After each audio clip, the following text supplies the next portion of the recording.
Hi, friends. Happy Friday. Happy July. Happy whatever you're celebrating. I hope that your July is off to a good start. What I want to talk about today is the energies of July, but more specifically, one theme that seems to be showing up a lot lately. I shared on my YouTube channel. My YouTube channel is Amar Energy. If you're not familiar with my work there, that's where really the bulk of my content happens. That's the channel I've had for, over 10, 12 years now. I can't remember exactly when I started. It was 2013, I think. Anyway, so I shared a July energy update there. So if you haven't checked that out, go check that out. It's full of really useful, helpful information for how to navigate this month's energies. I will be back on YouTube mid-month, so in about a week or so, to share a mid-month update. But what I want to talk about right now is the theme that seems to be coming up over and over and over, not only for myself in my personal life, but really in my client work, and also just in my conversations with colleagues and friends and people that I'm close to. Give me an emoji that shares with me how your experience has been so far with the energies of July. We're in the new moon window. I believe it's tomorrow is the proper day of the new moon on the 6th, but we're already in that window of the new moon. We're also what I see in the galactic new year. I always think of July as the new year. It's when we realign with that, that grand central sun. And the galactic new year, from my perspective, is really when things begin to really take off. I know that the year has been intense so far, energetically especially, but just in general, it feels like there's so much chaos and so much intensity happening on the planet right now, and there is. I think it's important for us to be honest about, just the state of what's happening. But I think it's also about how we can perceive what's happening and how we can, most importantly, perceive ourselves within what's happening. I think it's really, really crucial right now. And this is the message that I wanted to share, is what version of you are you investing yourself in? What story are you telling about yourself?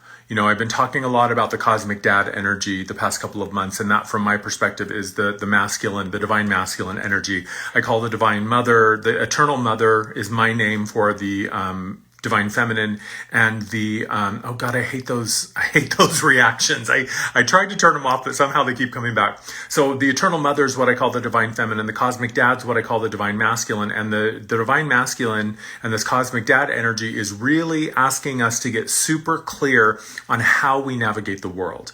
How are you presenting yourself to the world? What is the face of action that you are applying and that you are kind of shining out there? And of course, that always is going to be informed by what's happening internally, our beliefs about ourselves, how we feel about ourselves, the traumas that are resolved or unresolved, the wounds that are healed or unhealed, whatever our internal experience has been.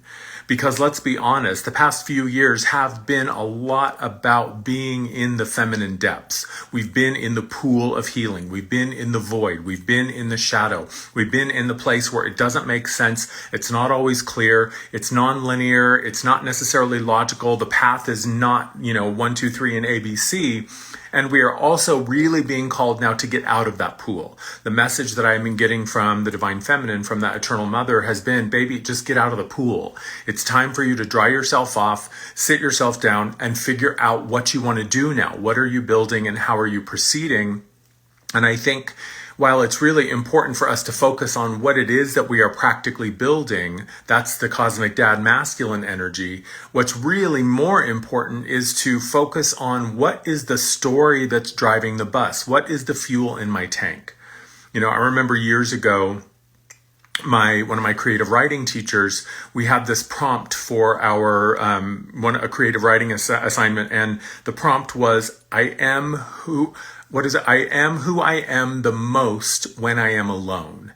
And the idea of who we are when we are by ourselves is a much different version of who we are when we're with our parents, or when we are with our partner or our spouse, or when we are at work, or when we are with our kids, or when we are out with our friends or in a social group. So who we are is multifaceted and multi-layered. I think it's really part of the human experience and part of the beauty of the human experience and the freedom that we have through the human experience is to express ourselves however we see fit. And I think that it's also really important to be aware of the mask that we are wearing. You know, who I am when I engage with you here is very much who I am, but it's not all that I am. And who I am when I'm talking with a friend on the phone or hanging out with my family here or, you know, just walking around the block getting my exercise in. Those are all very different versions of myself. And it's not to say that one is true and one isn't. It's just what are you highlighting, and what are you turning up the volume on? And I think one of the things that July is really asking us to get clear on is, what is the story you are telling? And specifically relative to our healing journey and the process that we have gone through to unearth our traumas, to recall these parts of ourselves who perhaps are broken or still trapped in that trauma loop, and to recall them and reclaim them and go through the healing journey, which is a very, very real part of the process. You know, I shared recently a reel here on my Instagram talking about, and it's an excerpt from the July energy forecast. And what I was sharing was, you know, when your foot is broken, right? Let's say you break your foot. When your foot is broken, it's a very real thing. You need to go to the doctor, right? You go to the doctor, you get the x-ray, the doctor resets the bones that need to be reset, puts the cast on, gives you some pain pills, some anti-inflammatories, and you get a crutch or a walker or a wheelchair, depending on how bad the injury is. And in those moments, you are absolutely in a healing phase. The truth is that a part of you is physically broken and it needs to heal. So when we're in those periods where we are really healing, it is a very real part of the journey. Healing is a part of the journey. That's part of the human process, is to heal. And healing is a temporary phase. Healing is a moment. Healing is a period of time that we go through in our own way, whether it's emotional healing, physical healing, psychological healing, energy healing, psychic healing. There are very real times in our life from an objective, practical perspective when we need healing. We need to go to the doctor. We need to see the facilitator. We need to see the Reiki practitioner, the massage person, or whatever it is. And at some point, it is necessary for us also to realize, oh, I'm not broken anymore. You know, I think about when I was a kid, I think I was 5 or 6 years old and I sprained my ankle. And I had to walk with a crutch for a while because it was a pretty bad sprain. And I remember having that crutch, and I remember keeping that crutch for quite some time. The crutch was, you know, up in the corner of my room, and I just remember, I just had this vision the other day, a memory that I'd kind of forgotten, of just kind of waking up and seeing the crutch in the corner of my room. And this was long after my ankle had healed. And I remember thinking to myself at like 5 years old, like, why do I still have that? I don't need that anymore. And so I asked my mom, what did I do with it? And I don't even remember what happened. I threw it in the garbage or put it in the garage or something happened. Anyway, my point here is that so often we can create an identity of either being broken or being in a healing phase. I speak from experience. I raise my hand, and maybe some of you have had this experience before, where it's really easy to get locked into a loop of healing. Because if I'm healing, then I don't really have to move beyond the current comfort zone. If I'm healing, I don't really necessarily have to challenge myself or start a new project or start a new thing or tell a new story. If I'm healing, then I'm healing, right? Oh, I can't do that, I'm healing. Oh, sorry, I would love to, but I'm healing. Oh yeah, I would love to start that new project, but I'm healing. I would love to start that new, thing, but I'm healing. And I think it makes me think of when I was 5 years old and I had that crutch.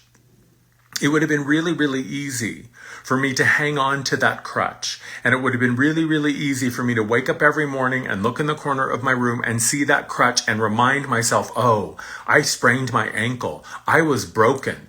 It's a good thing I have that crutch because I was broken. And we continue to repeat this story often over and over and over. And without even realizing it, we continue to perpetuate the reality of being broken or not being able to move on because I'm healing. I haven't healed yet. I'm still healing.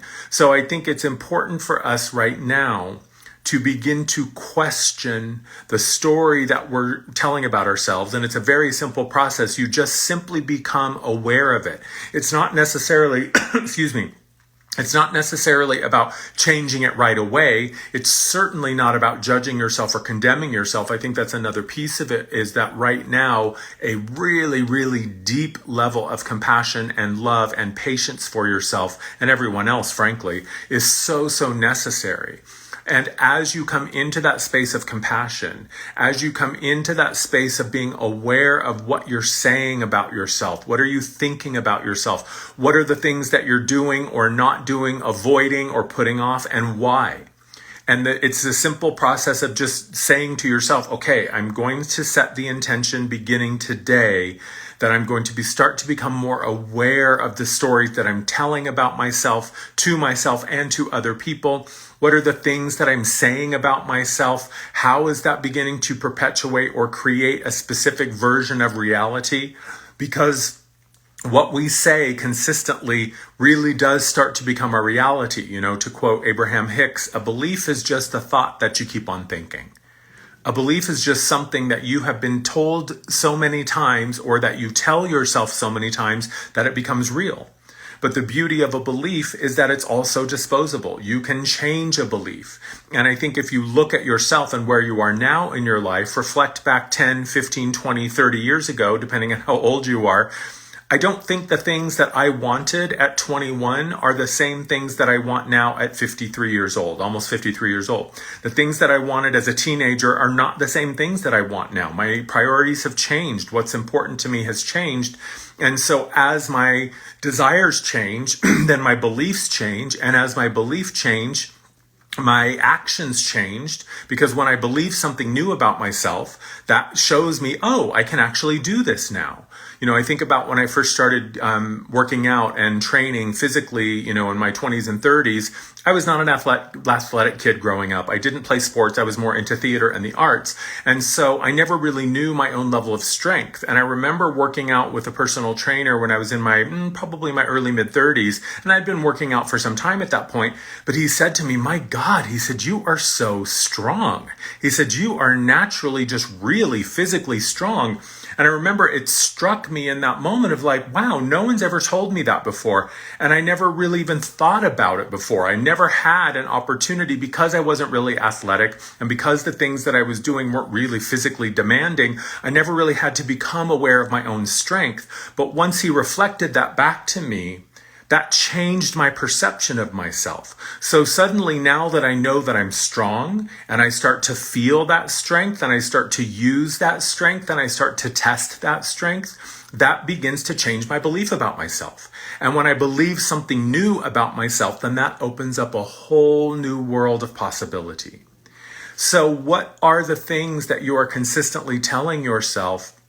And are you willing, how willing are you to begin to gently push back on those things and say, is that really true?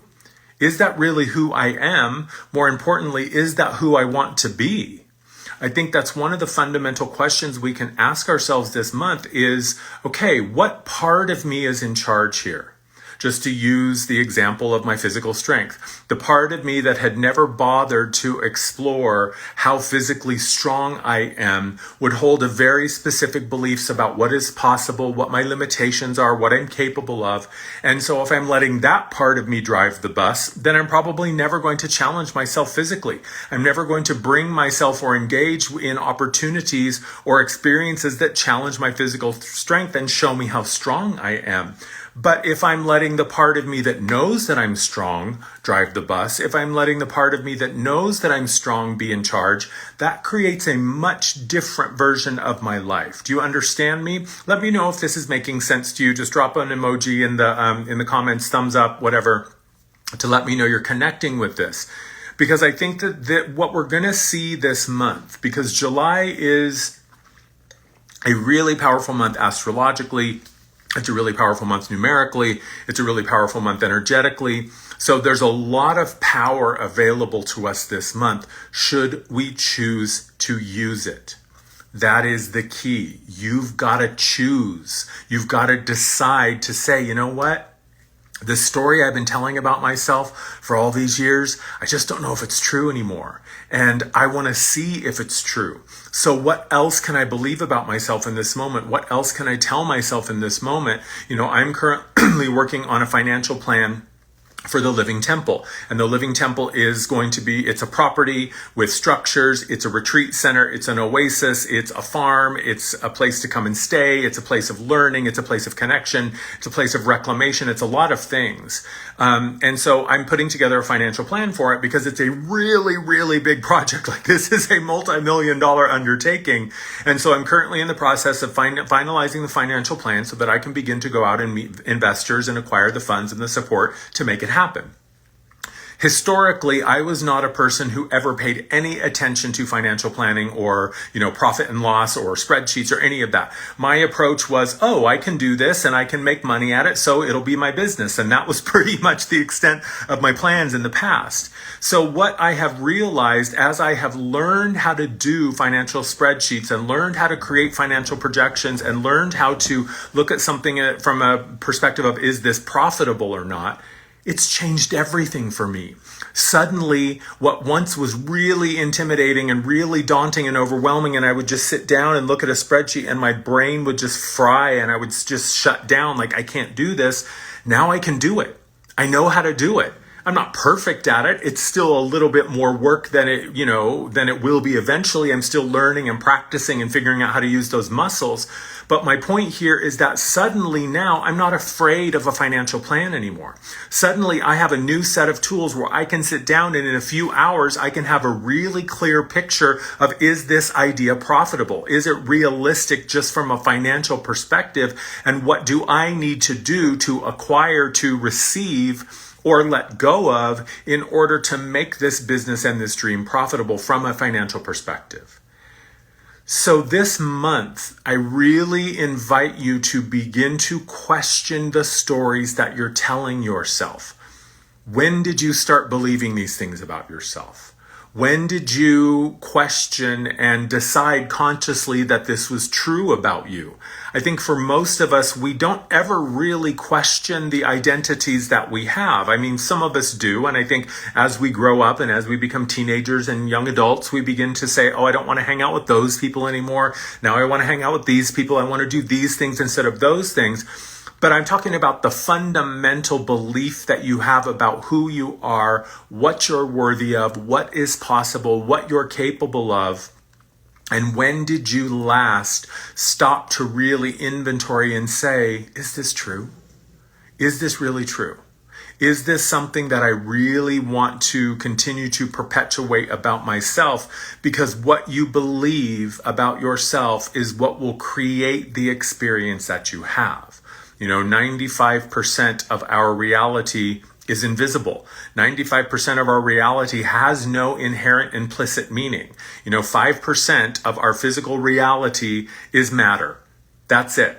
The other 95%, we can't see it. We can't measure it. We don't even have the technology to comprehend it. So there's 95% of the reality that we live in that there is no explanation for or description of. And and that's from a scientific empirical perspective. My perspective on what that means spiritually is that 5% of our reality is the actual physical structure that holds it together, that gives us the stage to stand on and the field to play on, right? We're all just actors on a stage. We're all just players on the field playing a game. But the other 95% of our reality is completely subjective. It's up to you to decide what it is. It's up to you to decide what it means, and your projection of your belief into the field of energy that holds it all together, that's what creates your reality. So July, and especially on this new moon that we're in the midst of right now, and there's like Neptune retrograde, and Pluto is getting ready to go back into Capricorn, and we've got a whole bunch of other stuff with Saturn and Jupiter happening. I'm not an adept astrologer, so I'm probably butchering some of these transits, but there's a lot of support right now and a lot of signs pointing to the choice that we have in front of us. And I think that really what that choice boils down to is, which version of you do you want to inhabit? Which version of you do you want to put on? If you think of the truth that, whatever we call a human identity is ultimately just a costume. I am the actor, the divine spark, the eternal self who came here to play a role and exist in the experience of Amar, the human. But Amar the human is not what I am. It's who I am, but it's a temporary identity. As soon as this body collapses, this story is over and I move on. So it's really a matter of what costume are you wearing? What version of you are you putting on in the morning and are you presenting to the world? And most importantly, which version of you is driving the bus? I recently started to get really clear on a lot of things about my practice. And one of the things that I came across as I was journaling several days ago, this was last week, and I just had this moment where I was journaling and I was saying to Spirit, like, I know that there's a part of me that is fulfilled by my current circumstances. It was on a morning that I was feeling particularly stressed. I was feeling a lot of pressure. I was having this really, really tumultuous inner dialogue. And rather than fight it, I just kind of looked at it and I started to put it down on the paper. And I was like, okay, very clearly, there's a part of me that thrives in adversary. There's a part of me that thrives in challenge, that thrives in difficulty, that thrives in stress, that thrives in scarcity. There's a part of me, and there's a part of you too, that is perfectly okay with things being shitty. There is a part of me that is really at home when things suck. And so I had to get really, really honest and say, okay, Spirit, what I want to know now, and this was my prayer.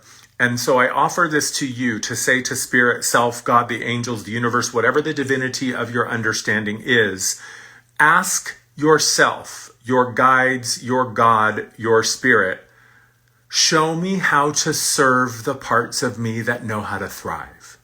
Show me how to serve the parts of me that are succeeding, that are successful, that are fulfilled, that are happy. Show me how to nurture and connect with the parts of me that know how to get it done joyfully. Because lately what I've been really saying is it's all about joyful work. If this work, if anything that I'm doing doesn't ultimately bring me a sense of fulfillment or joy or satisfaction, then why bother? Why bother? So beginning to ask yourself, as I talked about this in last month's energy forecast about the personal Akash, we now have access to these layers of ourself, of our awareness that is unprecedented, like the connections that you can make within yourself and the hierarchy of your soul to say, hey, I may not know how to write a financial plan, but I know there's some part of me that has successfully written financial plans and successfully started big corporations and big businesses and has thrived as a business person. I want to talk to that person.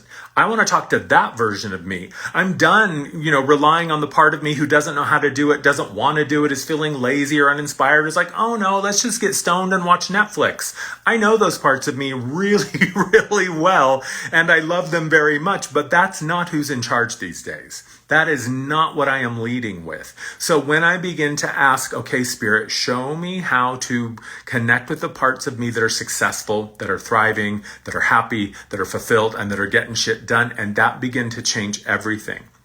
So that's what I wanted to do today, was to just hop on and offer this reminder that there is a part of you that, regardless of where you are right now, there is a part of you that knows how to move beyond. There's a part of you that knows how to get it done. There's a part of you that knows how to be successful.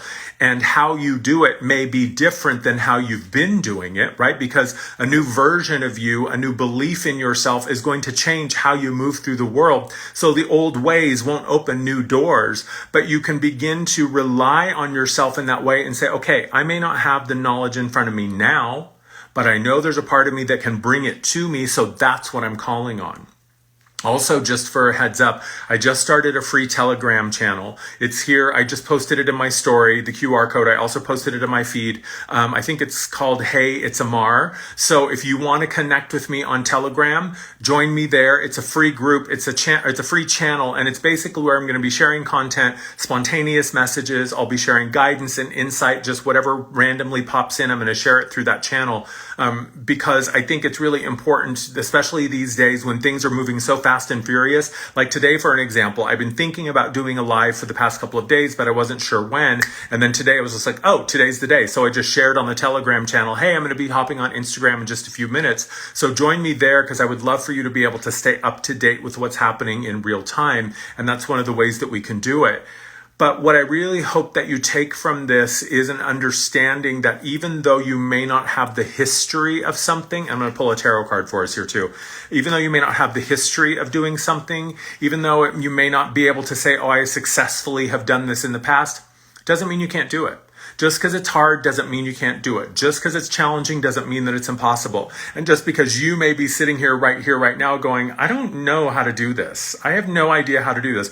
Doesn't mean that there isn't a part of you that knows how to do it. My God, you are the universe in a body. You are source creation in a physical form. You have access to any and every kind of resource you could even imagine. So I think it's time to begin leaning into those resources, leaning into your connection and support that is all around you and within you, and really beginning to believe in it and rely on it and say, okay, what are we going to create together? So what I want to ask for right now from the cards is, what is the medicine? There it is. What is the medicine right now? What can help us proceed and move forward? Love it. Knight of Wands. This is fire. This is your passion, your purpose. This is the fire element. This is a masculine suit, a masculine card.